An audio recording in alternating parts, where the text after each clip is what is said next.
உங்கள் வீட்டில் washing machine இருக்கா? அப்போ மந்த்லி ஒன்ஸாவது இந்த சர்வீஸ் பண்ணுங்கள். இல்லைன்னா தண்ணி ஃப்ளோ ஆகிறது, மிஷினில் ஃப்ளோ ஆகிறது கம்மியாகிடும். பாருங்கள், இப்போ கொஞ்சம் கம்மியாக இருக்குது. ஸோ என்ன பண்ணுறேன்னா, வந்து நீங்கள் உள்ளே உள்ள ஃபில்டர் நீங்கள் எல்லோரும் க்ளீன் பண்ணிவிடுவீங்க, அது எனக்கு தெரியும். வெளியில் உள்ள ஃபில்டர் எப்படி க்ளீன் பண்ணுறதுன்னு சொல்கிறேன். பாஸ் பண்ணிவிடுங்க. மிஷினை பாஸ் பண்ணிவிட்டு டேப்பை க்ளோஸ் பண்ணிவிட்டு, இந்த பின்னாடி ஒரு வால்வ் இருக்குல்ல, அதாவது கோல்ட் வால்வுன்னு ஒன்று இருக்கும். ஹாட் யூஸ் பண்ணிங்கன்னா அதுலேயும் க்ளீன் பண்ணணும். நீங்கள் இந்த மாதிரி உள்ள ஒரு ஃபில்டர் இருக்கும், அந்த ஃபில்டரை எடுத்துகிட்டு பார்த்திங்கன்னா பாருங்கள் எவ்வளோ டஸ்ட் போய் பிளாக் ஆகிடுக்குன்னு.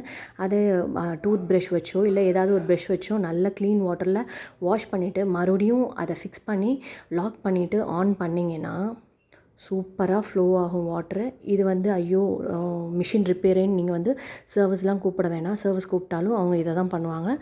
ஸோ இது எல்லா வாஷிங் மிஷின்லேயும் இது நீங்கள் கம்பல்சரி பண்ணணும். மந்த்லி ஒன்ஸாவது பண்ணிவிடுங்க. வீடியோ உங்களுக்கு யூஸ்ஃபுல்லாக இருந்தால் like and subscribe my channel.